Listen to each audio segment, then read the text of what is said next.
12 songs. Because I'm too shy to put out some bullshit.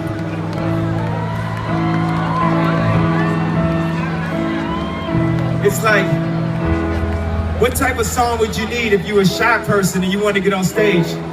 You need to have a Kanye West level song.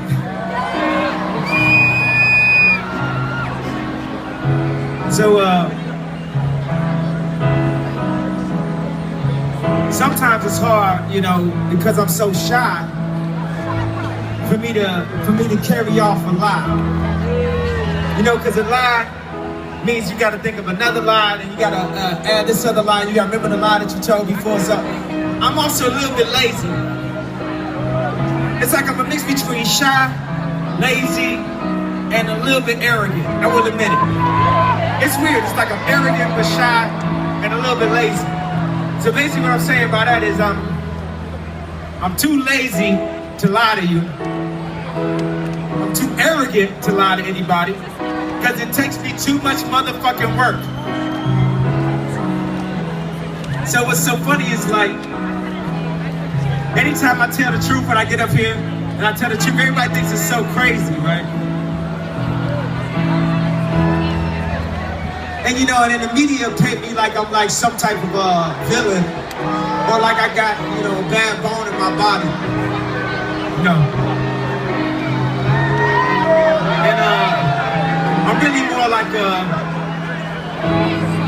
like a porcupine, or really more like a blowfish.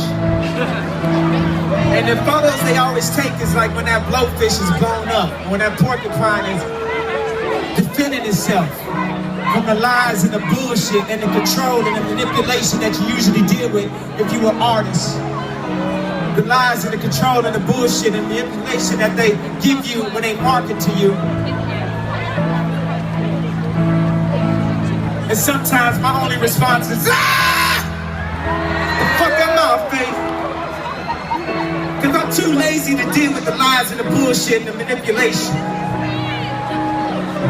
And sometimes I'm just, get the fuck out my face. Cause I'm too lazy to deal with the lies and the bullshit and the manipulation. Because, you know, it's funny, it's like when people take my arm, right? As soon as they start to twist it like this, I don't know what happens. I got one of them reactions and shit. I don't know what happens. It's like they start twisting my arm and my shit be like. But all you see is this. You don't know that they twisted my arm and shit.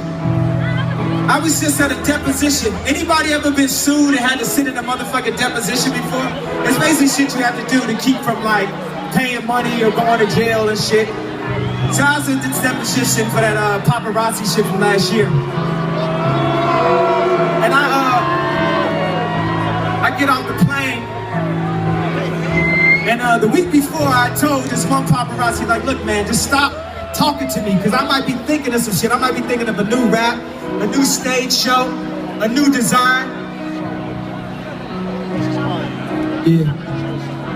And you might ask me some dumbass shit with a camera in your face because you think you can make some money off my image, and you done fucked up my whole train of thought. So I say, excuse me, can you please just be quiet while I'm on the phone if I'm walking through the airport? Don't say nothing to me. Don't say nothing to nobody I know. Don't say nothing ever again. Never speak. Right, so then a week later, this one paparazzi that, you know, they take... Lauren, something happened in my ears. I can hear the crowd in my ears. Don't do no Forrest Gump shit to me, you know what I'm saying? Remember that scene where it was like Vietnam and they started fucking up and shit? So, I get off the plane and it's this one paparazzi that attacks celebrities whenever they think they're at their weakest moment. Like when Britney was like cutting her hair and shit, this paparazzi would go after that type of celebrity, right? So it's this guy, and he's in front of me, he's asking me these questions, right?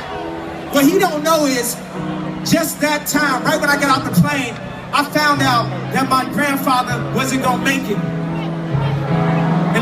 And I never was gonna get to see him again. When I was 30 years old, I had 6 parents. Do y'all know what 6 parents means? 6 parents means a grandfather, a grandmother, a grandfather, a grandmother, a mother, and a father. 6 parents. Today, I only have one. Today, I only have one. So when I got off that plane, he's not thinking about the idea of, was I dealing with anything? Was I going through something? Not nothing celebrity related, something related to one of my last living parents, to the man that inspired me the most, to the man where anybody had met him, they would say, oh, I understand who Kanye is now. His name was Portwood. I called him Buddy, because he liked to be our friend. He liked to be our buddy. When I was 14 years old, during Christmas time, he let me take over his whole living room and set my little music shit up. Most people would say, man, you gotta take that shit in the basement, but he was so proud of the fact that I was 14 years old trying to play with these machines that he let me put it right in the middle of his living room. My grandfather drove the first cars in the marches. If y'all know about the civil rights back in the States, drove the first cars out of Oklahoma, and had my mother, who's also passed away, sit in the sit-ins at age 6. And my mother was arrested for the sit-ins. And they went to jail to fight for what they believed in at that time. So this is the person who I have found out was passing away and that I would never see again. Now this paparazzi that follows celebrities around and harasses Britney Spears, harasses whoever, was in front of me. And he said, hey Kanye, why don't you want us to say anything to you? Why you got such a problem with the paparazzi? I stopped. You can look at the video. I stopped. I said, look, man, don't harass me, man, because you want me to do something to you. You want me to steal off you so you can make some money off of me. Don't harass me. He kept doing it. And I went up and I just tried to grab the camera out of his hand. I didn't want to steal it. I didn't want to break it. I just wanted to grab his camera. I grabbed his camera and the man fell to the ground. I put my hands up like this. I got in the car with Ivan. I took off. Next thing I know is paramedics at the motherfucking airport. Wait a second. Y'all don't think that's some type of setup? So what I'm saying is, I know a lot of people think, hey, celebrity, you signed up for this shit. This is what come with it. But I don't care what you do in life, everybody needs a day off. Everybody needs the right to say, hey, you know what?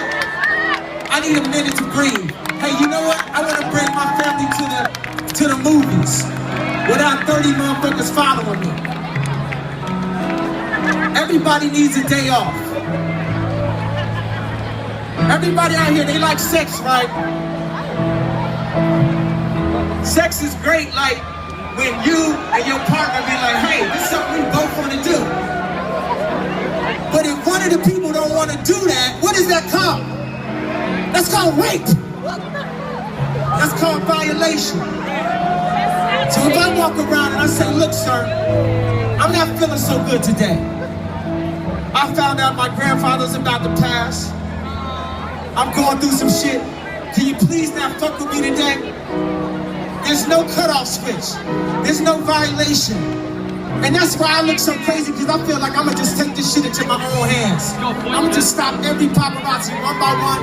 I'm not against them getting their money, it's all good. I'm gonna stop every one of them one by one. But I understand that won't work anymore, because I'm on probation.